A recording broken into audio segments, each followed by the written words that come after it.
Imagine yourself as one of the men sailing on one of those Spanish ships, the Santa Maria, perhaps, or one of the smaller caravels, packed with hundreds of other men.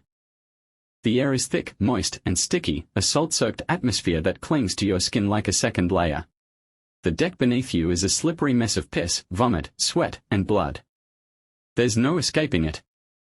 It's a humid, stagnant hell where the stench of humanity, rot, and the sea merge into a singular, unbearable odor. You've been out for weeks, with no land in sight, and the reality of the voyage has sunk in. The ship's hold is a breeding ground for disease. Lice crawl through the stinking rags you wear, while rats scurry across the floor, gnawing at whatever scraps are left. The men around you are filthy, some with open, festering wounds, others coughing up their lungs, their faces pale with fever.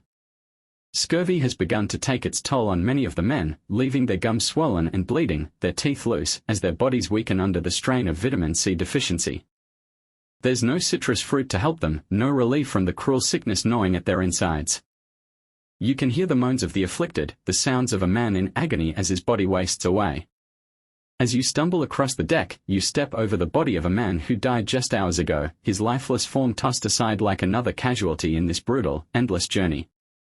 The heat of the sun beats down mercilessly, but the saltwater spray from the waves stings your wounds and sores, making everything worse. Your lips crack and bleed, your skin scorched by the relentless rays, and there's nothing to soothe you, nothing to stop the itch from the sores that line your arms and legs. A constant grind of hunger gnaws at your gut, as food is rationed and scarce, often moldy or spoiled by the damp conditions. The worst part, though, is the sickness. The ship becomes a floating tomb. Men with open, infected wounds are left to fester in their filth, untreated, because there's no room for care, just survival. You've seen men lose limbs to gangrene after a simple cut got infected. Their hands, feet, and sometimes even faces rot away, leaving behind stinking stumps and gaping, pus-filled wounds. When they die, they are tossed overboard like trash, their bodies sinking into the cold abyss below.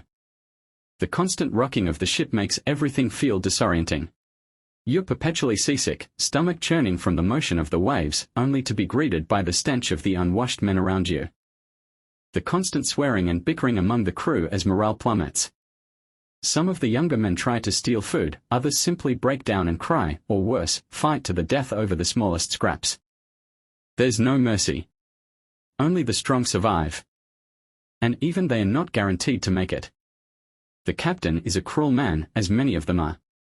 He makes threats, slashes at any man who dares defy him, whipping you and your fellow sailors when things get bad. And things always get bad. There are whispers among the crew of mutiny, but no one has the strength to act on it. Everyone knows the price of failure, you're chained to the ship, left to die in the foulest conditions, or tossed into the ocean to be eaten by sharks. There's no escape. As the days turn into weeks and then months, your body begins to break down. You become little more than a husk, a machine of survival. The thought of land, of gold and riches, is the only thing keeping you from losing your mind.